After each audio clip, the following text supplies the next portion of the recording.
Hey everybody, this is Mike Carroll.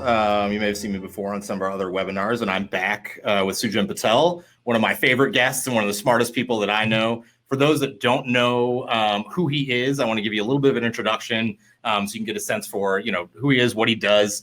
He's an entrepreneur, a growth marketer, definitely a thought leader, and most recently the founder of Mailshake. Sujan, correct me if I'm wrong about that. That's correct. That's the most recent company you founded? Yes. Okay, excellent. Which is an awesome company. I'll let him tell you more about that. And today, what we're here to talk about is lead generation. Following an inbound sales model means managing leads from like a wide range of sources, including blog content, search engine marketing, website chatbots, affiliate partnerships, and a whole bunch of other things, which we'll talk about. It's a juggling act, and it's even harder if you're trying to give leads from each channel the same kind of attention and experience. So today we're going to talk about just a live Q&A with Sujan and myself to discuss the best channels to generate leads in digital marketing mix, how to treat those leads differently depending on their behavior or position in the buying process, and how your sales and marketing teams can work together to keep your best leads moving happily through the funnel, which is sometimes some of the larger challenges. So, with that, I'd love to jump right in. Sujan, it's so good to see you. Yeah, likewise. Thanks for having me. Yeah, you bet. So the first question that I think would be helpful for our audience is lead generation is probably the biggest challenge affecting B2B businesses. And because, certainly because these days every industry is crowded, right? Super crowded. I know the CRM marketplace is super crowded. So from a high level. I thought there was only one CRM. Yeah, and what CRM was that? In a nutshell, of course. Nutshell, right? Of course. So from your perspective, what do you think businesses are doing wrong when it comes to lead generation? I know it's kind of start off with a negative, but I'm kind of curious what you see the mistakes being made, globally. People focus on too many channels or insignificant channels. Insignificant meaning if you're in the B2B world and you're driving traffic on Instagram ads, or you're spending any energy thinking about Snapchat ads, who cares? Instagram ads actually do work. Like that I've seen work really well. In a B2B space? In a B2B space. One of my companies, Q, and actually back in the day, I've worked with a couple clients that had this work as well. And the reason it works is not because it's the best traffic source. It's just cheap. It's cheap traffic. Sure. From the Facebook network, right? So it's still kind of So I forget about that sometimes. So they're running Facebook ads and syndicating them through Instagram, or is it a campaign specifically for Instagram? Well, that's how we discovered it, but it ended up being specifically for Instagram. Okay. Also, Facebook stories, Instagram stories, great place to get low cost traffic. Sure. Still the same quality as Instagram user, right? So if you can convert a Facebook user. Facebook stories still gets you the same quality, but just for a way lower CPC. So it worked. It's not going to work forever, right? Costs are going to go up and whatever. But my point is, people focus too much attention on things that never, ever, ever could move the needle in the first place, right? Or the wrong timing for the channel, meaning timing applied to your company's maturity. So you're a brand new startup. You came up with the idea. You're launching your MVP. You've got product market fit. Let's just say that. And you're like, I'm going to go drive content through my blog posts and SEO. Well, look, SEO takes a long time. So unless you started 3 years before you launched the company, or 2 years or a year, as long as you started early enough, you can leverage it. But most people don't do that, right? Most people don't come up with the idea, immediately start doing SEO and creating content, and then come with the idea launch the company a year and a half later. Right. They usually start the company and then they do other stuff. So content SEO is not going to do anything for you early on that's meaningful, right? Paid will. Partnerships, a great example is referral programs. Well, if you have 100 customers, you have the best referral program in the world, still going to get you 2 customers. Right. It's not enough. Yeah. Just not meaningful. Okay. So focus is one issue, focusing on the wrong channels. You said there are 2. What was the second one? Well, so insignificant channels, right? Right. Yeah. Okay. So one is being the wrong channels at the wrong time and just channels that will never, ever do enough for you, right? So things that come into mind, co-marketing.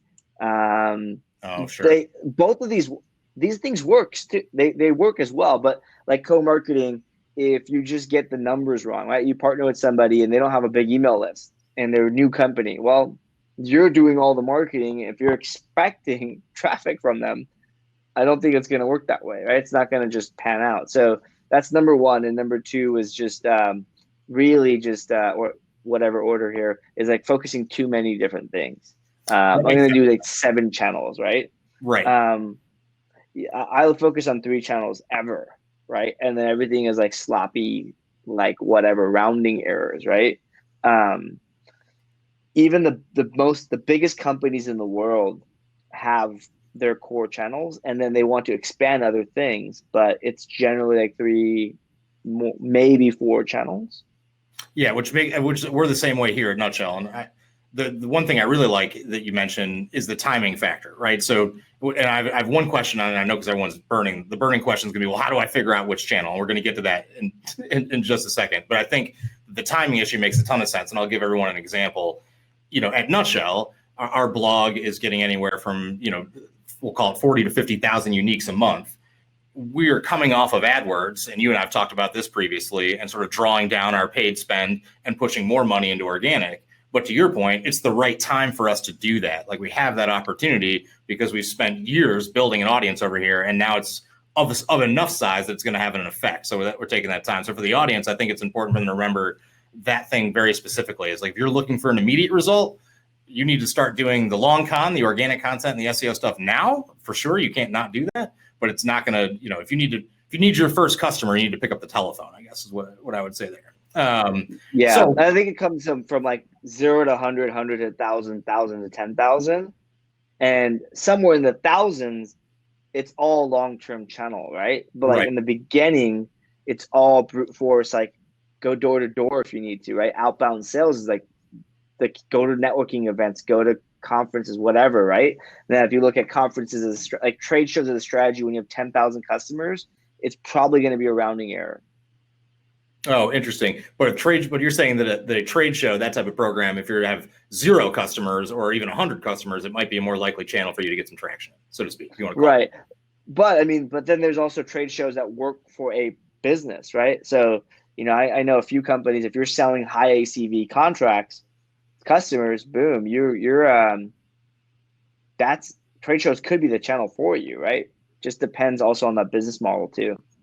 Okay, so let's jump into this for everybody. So I imagine there's a good cross section of our audience that they're the 0-100 crowd, and then there's also a fair amount of people watching this that are going to be in the we'll call it 100 to thousands crowd, and maybe a few that are in the thousands plus. Yeah. How do you, depending on either of those scenarios, how do you decide which channels to even try first or go after first? How do you start to make that assessment? Yeah, so I think I try to go with the tried and true channels first, and then kind of expand from there. For 0 to 100 folks, or even 0 to 1,000, let's kind of make it a little wider. Sure. I think influencers, kind of authorities, people with a personal brand, promoting your stuff can help, right? So give them, like, simple thing, give their stuff for free to those people for a small amount of time or indefinitely, whatever. SEMrush back in the day, and actually I still have a free account, and they extend it every 6 months. So they gave me a 6 month. Really? They forced to talk, like, they're like, how are things going? I'm like, good. More trial, please.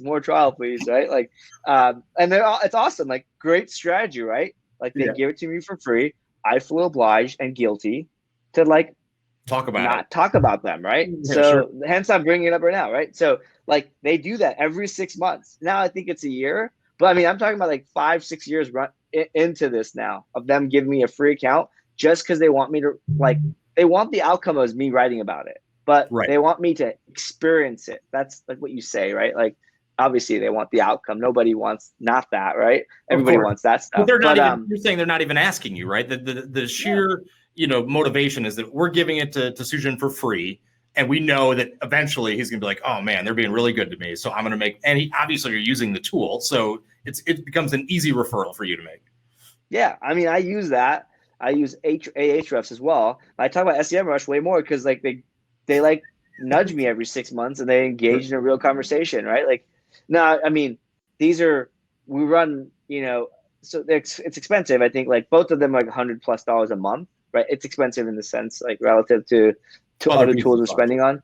Yeah. And yeah, generally budgets in general. I mean, we use it for so many different companies. So like it saves our marketing guys like hours and hours a month. So both tools are invaluable, but they are expensive.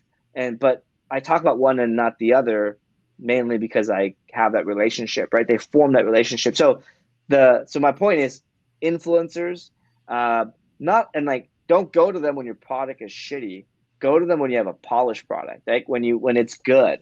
Right. Um, Go to people that are not influencers for feedback when you have a shitty product, right? Get that feedback, fix it, Right. um, but get it to a handful of people, and then don't go and blow it all on 100 people, right? Like don't email 100 people all at once.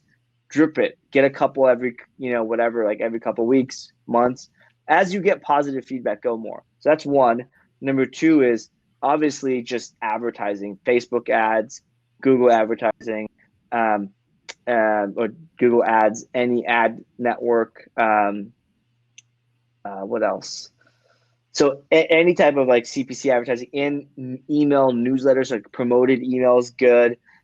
This is not going to be cost effective at all. Like this costs money. So if you're bootstrap and have no budget, like this is not going to work for you. Right. But this, I would say, everybody should spend somewhere between $10,000 to $50,000 on advertising in the early stage before they have 1,000 customers, In what because it time helps frame? them. Is it a Like year or a month, or what are you thinking? whatever, doesn't matter.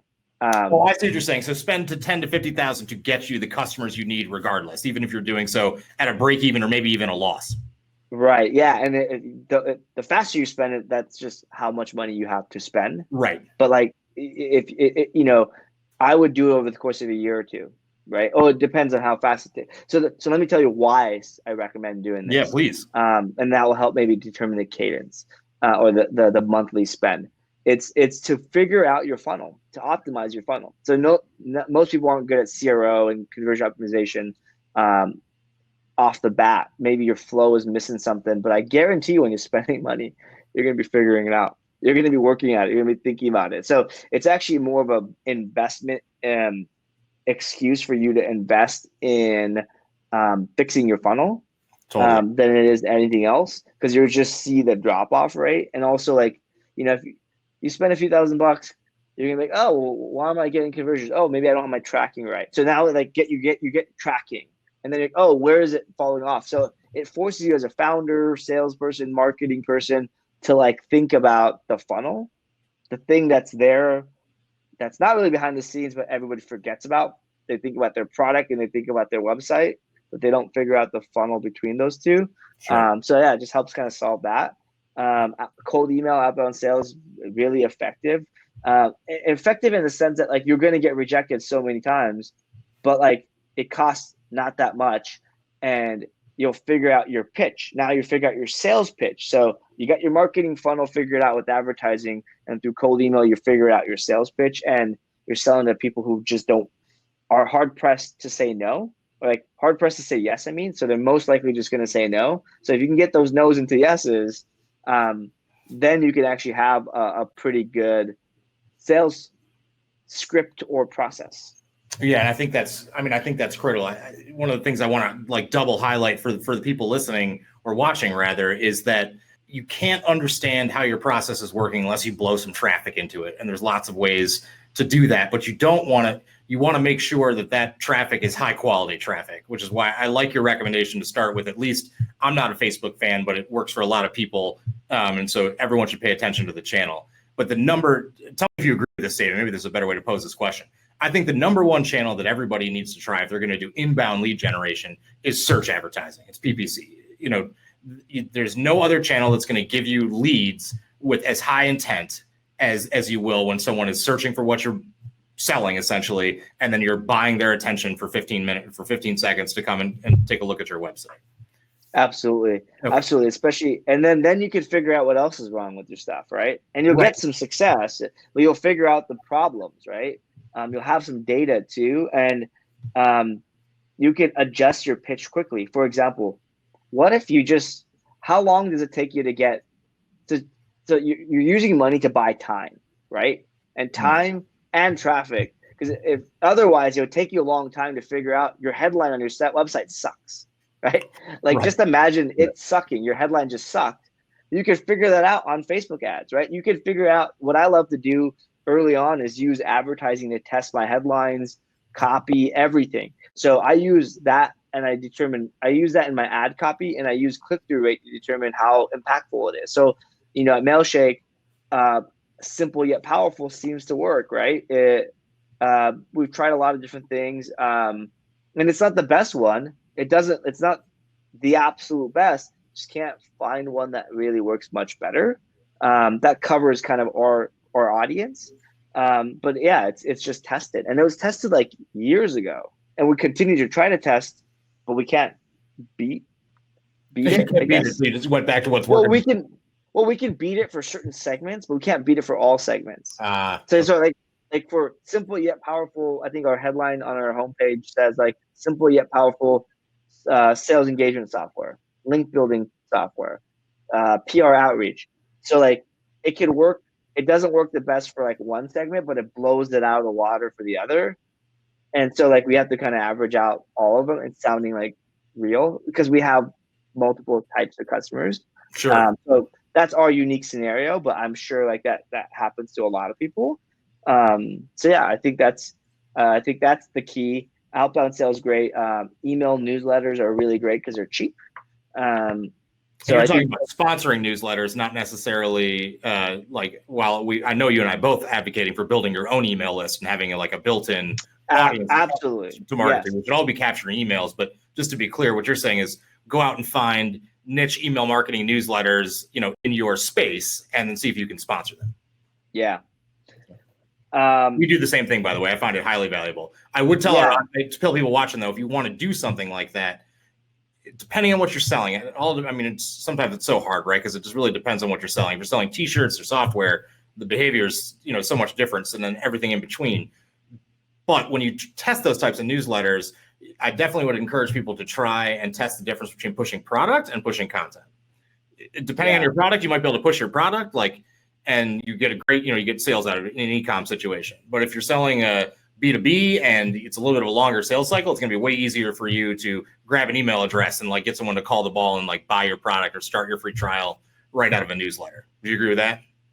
Absolutely. Yeah. I would say in general B2B cases, I'd say don't push your product, push something like content, because you can get a drastic improvement in opt-ins or click-throughs, whatever you're measuring, because the friction is so low and the value is so high, right? So ebook, very high value, generally need an email to sign up. Maybe you want phone number too.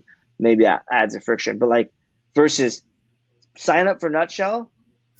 I don't know if you have credit card, maybe it's a free trial. I don't know.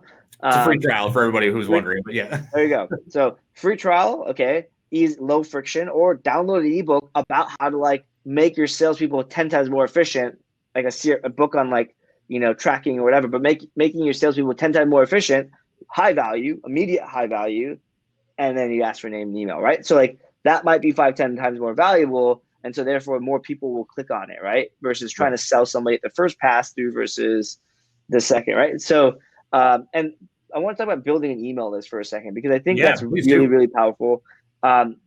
My rule of thumb, and if you just go on YouTube and type in pre-launch marketing or pre-launch marketing Sujan Patel, I've done many talks on what you do from idea to launching your product.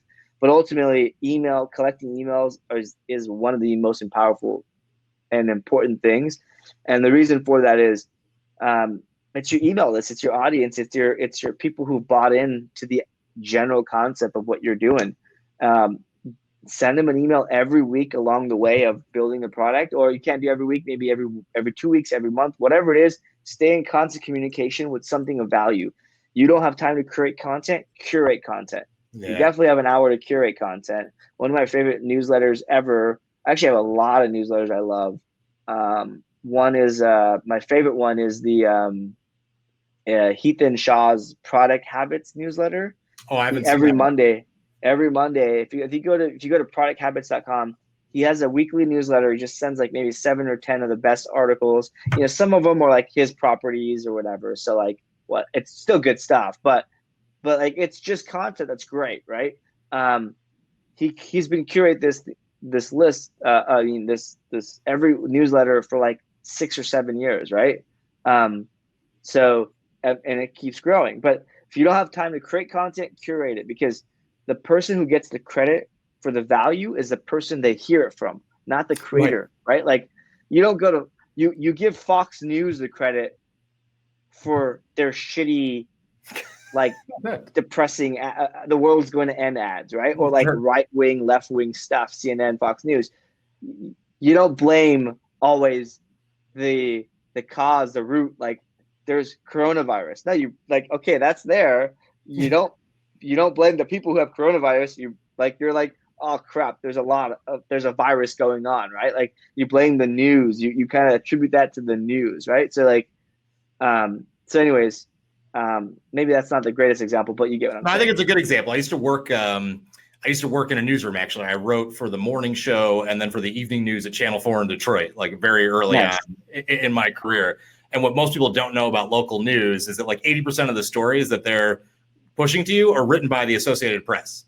It all comes through on a wire. The producer picks like which stories somebody else did the reporting on, by the way, and then the people on air just read them. But who gets credit for it is the person on the air reading it, right? Like nobody knows. Most people don't know who the Associated Press is, by the way, but they drive 90% of the news in America. Exactly. So it's just that, right? And then you build an audience. And I think the hidden channel here, there's 2 hidden channels that are talked about a lot, but extremely hard to do. And you will never crack it fully. I mean, you'll never open the box fully, but you just got to crack it and then like just kind of wedge it open. One is the statement, your product is the marketing, right? Mailshake. We do this every month. We almost 50% this past month, and it's been kind of consistent over year. Of our traffic and of our leads and new customers come from word of mouth, right? How are you tracking that? How'd you hear about us? Oh, so it's self-reporting on there. Okay. Yeah, but you put friend or colleague, and a lot of people put their name. And Interesting. So we track the number of people that put a person's name in there, right? And if it says my name, then I just move it to like my attribution, right? Sure. One of the attribution is like Sujan's personal brand, and it's like 1% of my traffic. 1% of the customers come from that, right? You got to up your game a little bit, Sujan. Yeah. Well, I want to be 0%, right? I don't want. Sure. I'm not the company. The product. The company is the company now, right? Sure. Totally. In the beginning, it was my personal brand, so that's another one. So, but I didn't. Let me get my 2, and then I'll talk about the personal brand. Very, very important. So, the product is the marketing. You get a good product, easy to use, whatever it is that is your value prop, generally the opposite of what other people are doing. So go on G2, go on Capterra, go on Trustpilot, look at your competitors' pros and cons, and just make sure whatever their aggregated con is, just make sure that's your pro. Like that's the thing you are amazing at. So our competitors, Outreach, SalesLoft, Reply, MixMax, there's 100, there's like 62, I think, or 72 competitors in our space. We're not the biggest ones. We're far from it. But when we built the product in 2015 and 16, literally just said, like Colin, my co-founder, we got to make sure we're the freaking easiest to use at all costs. And why? It's because if we're actually easy to use, salespeople, which are our core audience, and marketers make up our audience as well, will actually do the thing they need to do, right? Like, they need to do email. By the way, in the product, that definitely shows in the product. I've used a handful of the products in your space, and yours is by far the simplest to use. And now I've looked at all these. I did a comparison, like who's easier to use, and I can't even, like, I get stuck using the competitors' products, right? When we try to do a benchmark. But anyways, my point is, thank you, first of all. And then like, so that product is the marketing. In our case, it was UX, ease of use, simplicity, UX, right? What is it in your case? I don't know. You have to figure that out. No one can tell you that answer, but you can find it out. I guarantee it. Talk to your customers. Talk to your competitors' customers. Look at reviews. Number 2 is building an audience. Your true fans, your 1,000 true fans. Pat Flynn has a good book called Superfans. Read it. Google 1,000 True Fans, a great article on it. Ultimately, it's saying you really only need to build 1,000 true fans to really get growth coming. Look at Apple. How many fanboys do they have? Look at, do you ever hear about like, yeah, do you ever hear about like how awesome Microsoft Surface Book is? Like, nobody cares about Microsoft Surface Book. I mean, they've got a lot of users, right? But you hear about Apple and their iPhones or iPads, right? It's iPad and other tablets, right? Like other being like Samsung, Android, Google, right? Like there's all these manufacturers. Surface fits in there, but you have iPad as the category and tablets. It's iPad and tablets. It's like Kleenex. You said right. You said tablets, you might mistake it for like Advil, like pills, right? First. Totally. So anyways, I mean, like, just think about building your 1,000 true fans. You build it through education, content. So some of the things I already mentioned are ways to build it. Okay, great. So I think, so let me push into this next question rather, because I think it's important. Okay, so we've established that kind of the most important channels are the tested and true ones, or tried and true ones if you're just starting out. And so to recap everybody again, that's the stuff you guys already know. That's Facebook, it's Google both search and paid. And maybe, and like Sujan was saying, maybe a couple other social channels, maybe Twitter is a thing for you. I don't think it like necessarily is, or maybe Instagram is the thing for you, but like you got to start where the people go. And there's only so many places to do that. Once you've done that, how do you prioritize where to invest more money in what channel? How do you make those decisions? So really good question. I think you got to understand, just like you think about like your TAM, total addressable market, think about where the scale is of that channel. And I think a lot of people pick too many small channels, right? Like Facebook groups, great place to build your loyal audience. You can build a fan club. There's lots of Facebook groups, LinkedIn groups on all sorts of things. But just think about like how many of them could be your customers. Like, sure. Okay, you're probably not going to get 100% of them. If that's the case, and it's your Facebook group, right? It's not like a third-party Facebook group. Maybe you can get 20% of them to click on your stuff, or 50% of them to click on your links. And then maybe X% of those folks to actually sign up for a trial, right? And how many of those can you become customers? What I'm saying is you quickly run out of Facebook groups. Like it's a good, that's a good early channel, and it's a good channel to go after. But after 2-3 months, you're like tapped to dry. And it's not that you shouldn't keep your rep up there. Like you should still have a brand and communication, but it's no longer an acquisition channel. It's now like a marketing, reputation, and brand channel, right? That you want to just make sure you have something there. But let's stop there for a second. I think that's important. And you touched on something that most people don't think about, which is, how would you define the difference between, we'll call it, I don't know, maybe what's the best way to put it? A brand affinity channel versus an acquisition channel. And and just so the audience knows what I'm talking about, because an acquisition channel is a channel in which, and you correct me if I'm wrong, so let me know if you think I like you described this the same way. An acquisition channel is a channel you're going to acquire customers out of every day. Or let me put it this way, to acquire leads out of every day. Like you should be getting leads every day from that particular channel.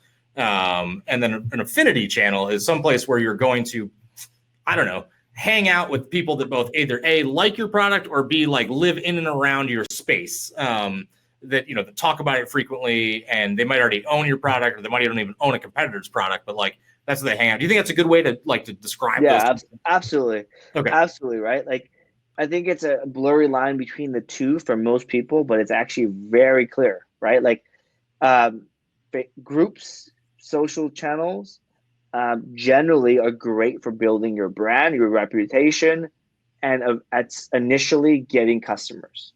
But after that, they're tapped. They should be considered as a part of the 7 touch points you have on a brand, right? Like, right. And let's not dismiss that. Very, very powerful things to build a long-term business and long-term brand, right? Again, like going back to Apple, very easy one. I will buy almost anything from them. In fact, I buy absolutely everything from it. It's annoying.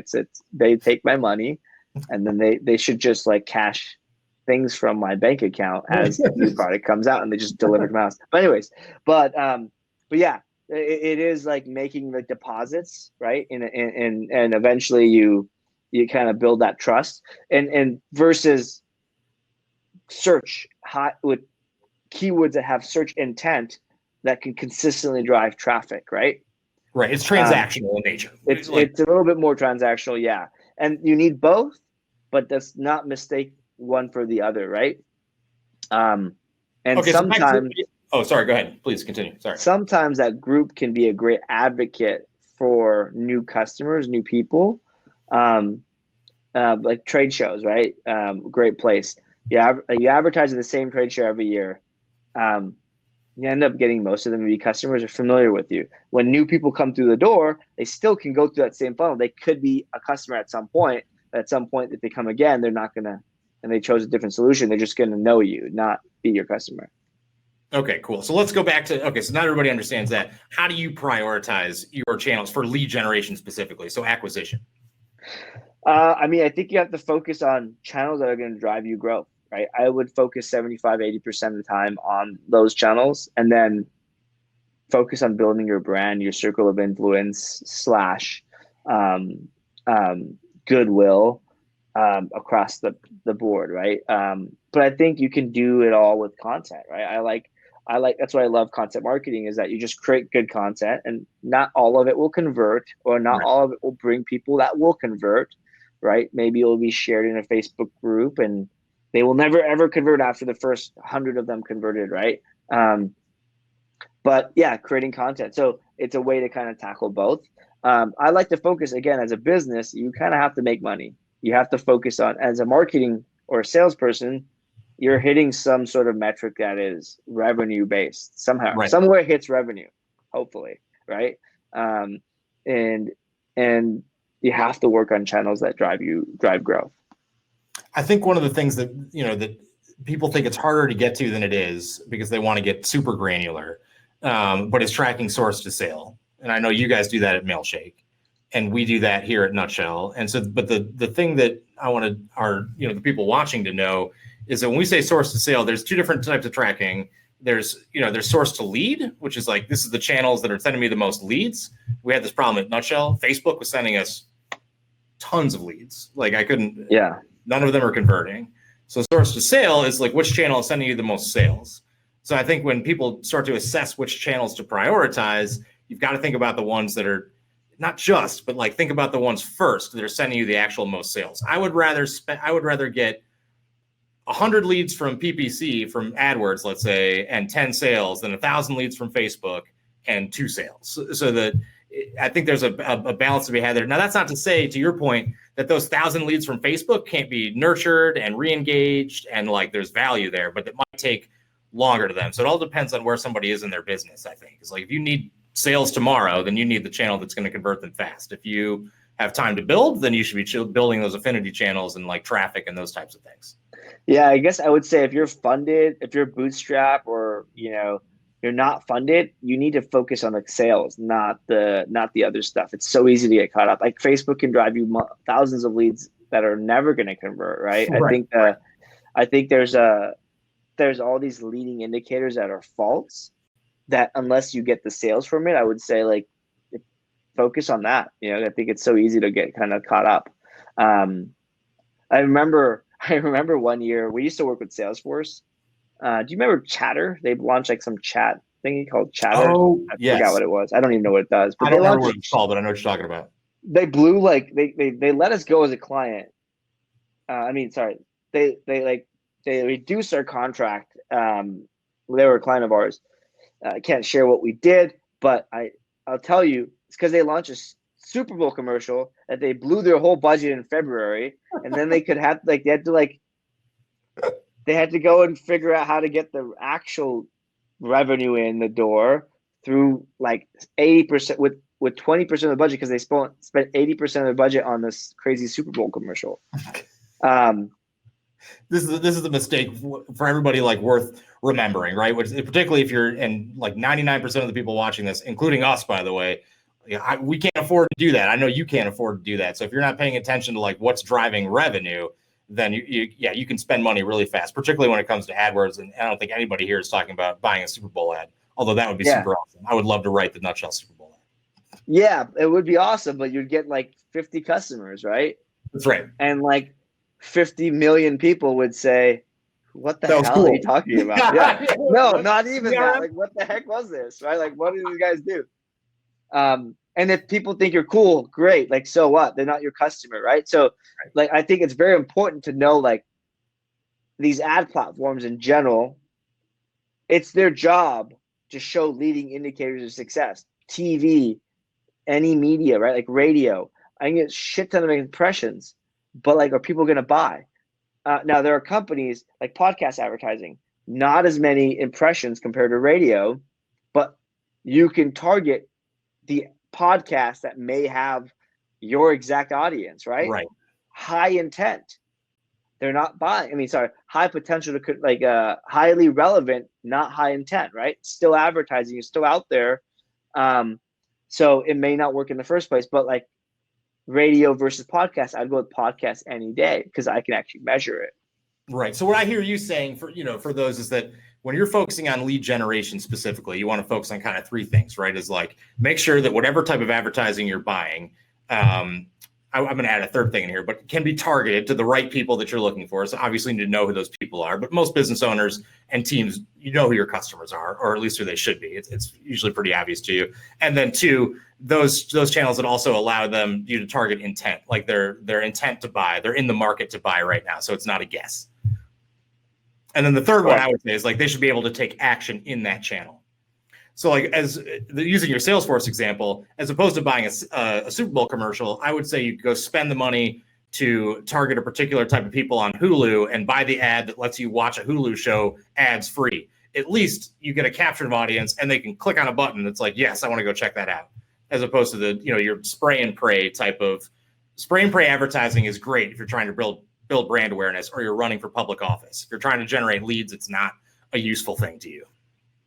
And I'd say if you're running for public office, maybe, right? We know, I don't know when people are going to watch this, but like look at Bloomberg, right? Spent almost $1 billion on advertising to catch up. But I have once people saw the product, they weren't too down with what they were doing. but the product is what it is. Like, forget your opinion on the guy, right? Like, I don't care about politics in general. All I know is I studied the fact of how hard he pushed to get in, but the product is okay, right? Right. And it is what it is. That's a great example. People thought the product was okay. Who am I to judge? The folks that he did the debates with shared their results, and it wasn't great. It did not work out well for him. I think it's a really great answer. Okay, so I've got one more question because we're running out of time a little bit. So anybody that spends like a bunch of time around me, and you and I have talked about this before, I'm a huge advocate for like here at Nutshell, we have the combined sales and marketing team. We just call it a growth team. Sales and marketing is both underneath me here. I love it like that. We're a small and mighty team, so it makes it easy for us to collaborate. No matter the size of anybody's organization, how do you think, and how do you guys do it at Mailshake, make sure that the sales team and the marketing team is collaborating? Because if the marketing team is going to generate leads over here, the sales team is your number one source for like, are those leads any good? And then in the inverse, the sales team is the only people that are talking to customers on a very regular basis, which will in turn will feed you back information on better ways to go out and put your product in front of people where they need to see it the most, where they actually become a lead. So how do you guys do that? How do you make sure those teams are working together? Yeah, so for companies that have maybe like 20 people or less on a marketing, or 10 people or less on a marketing and sales team combined, I think having weekly meetings with the leaders, right? Or in your case, if you lead both teams, I guess you have to talk to yourself. No, maybe I do. I have many conversations with myself. All right, talk to you. Sales and marketing leader, like some champion internally, to have a group meeting. But yeah, I think we do it at Mailshake. We have our marketing person and head of sales that every week, every Monday we talk, and we talk about priorities. And like both might not say the same thing. Like today we're talking about conversion optimization, and we had an idea for we're going through our priority list of things we're going to A/B test. And one of the things the marketing guy said was like exactly conflicting with the sales guy. And I'm like, hey guys, our KPI is demos, and why the marketing guy talking about like removing that button from I'm like, yeah, I'm sure he'll work better, but like That's our focus. But anyways, my point is weekly or regular meetings together. If you're a large company, I would say, or you don't have a large team, a champion from each side meeting regularly, right? Yep. I would say sales, marketing, and product guys, a group, they go to lunch or happy hour. That's the best way to go. Because they'll come up with some concoction that works really well, and sometimes they will, sometimes they won't. But that's what I would recommend. I think those are good recommendations. The one thing that I probably harp on the most when it comes to lead generation, and I think that if you don't have a sales team or a sales process that's going to work the snot out of those leads, then you'll never know whether or not the channel is valuable or not. And so these two teams aren't working together where they're both willing, like the sales team has to be willing to work a bad batch of leads and work them the exact same day they'd work a good batch of leads, because that's the only way you'll ever figure out, yes, this channel sends good leads or this channel sends bad leads. And everybody's going to kind of eat a little crow. So you got to check your ego at the door, so to speak. Usually that's the problem between sales and marketing teams, right? Is that someone's always right and someone's always wrong, but the truth is obviously often in the middle, I guess. Yep, exactly. I think it has to be a team effort. And on the sales side, unfortunately, sometimes you just get a bad batch of leads and you just have to not power through it. You have to actually do the job. Right. But if you give the feedback, let's put it this way. Usually the feedback is the marketing person's like, well, they keep telling me like the same things over again. Get me more of these people. Or the salesperson's like, these leads suck. Well, if you tell them why they suck, maybe show them, the marketing person, a couple calls, like recorded demos or calls or whatever. Then they'll figure out, show them the why for the marketer, and then they'll eventually stop sending you bad leads. And then the marketer also gets the qualitative feedback of why they're bad, and they interpret it for themselves. I think that why is super important. Okay, so if you could leave our audience today, I mean, you and I could talk about lead generation for hours. So, and it's a big topic.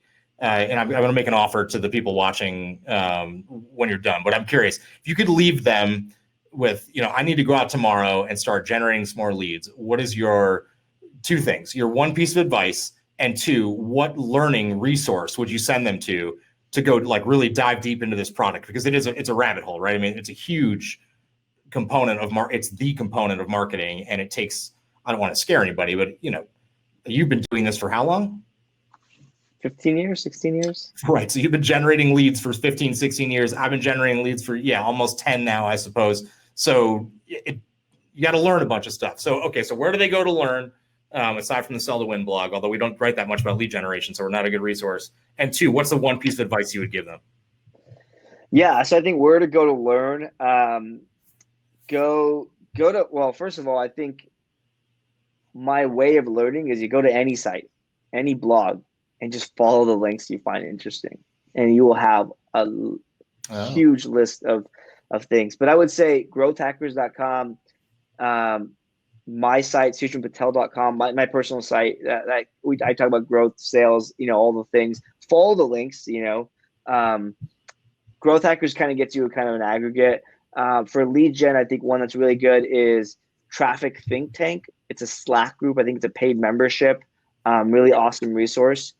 And just kind of get lost, right? I think just spend I think probably I read around like 7 to 10 articles a day. Whether it's a video, a podcast, and this is just like things that kind of float across. I think my desk and my email, essentially, I subscribe to a bunch of newsletters. Heathen's Product Habits are a really good one too. That will get you just do that one. That will get you like all sorts of sales, marketing. Okay. Startup Great. news. And then your one piece of advice. One piece of advice is to find one channel. Brainstorm as if no limits existed and do the math. Okay, I'm going to go do Facebook ads. I'm going to spend $5 million. It's going to get me X amount of traffic. And then put it through your funnel.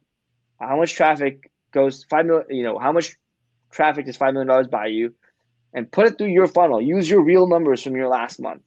Or take Google SaaS trial to paid conversion averages and visitor to trial averages, and just run the numbers through there if you don't have a product yet or you haven't done this before.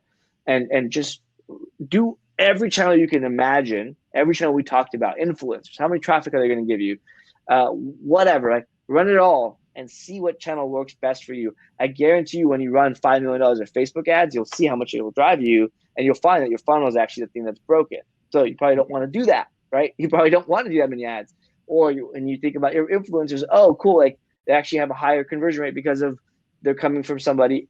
Whatever it is, run the numbers and do the math before you spend the time on the traffic or in the marketing, because it will stop you from doing like most bad ideas unless you don't look at the numbers and you can't interpret them. And that's a different problem. Then you need to hire a marketing person. Right. Awesome. Well, Sujan, I can't thank you enough for taking the time to talk about this. Well, I can't speak for my guest. I make this offer to anybody listening.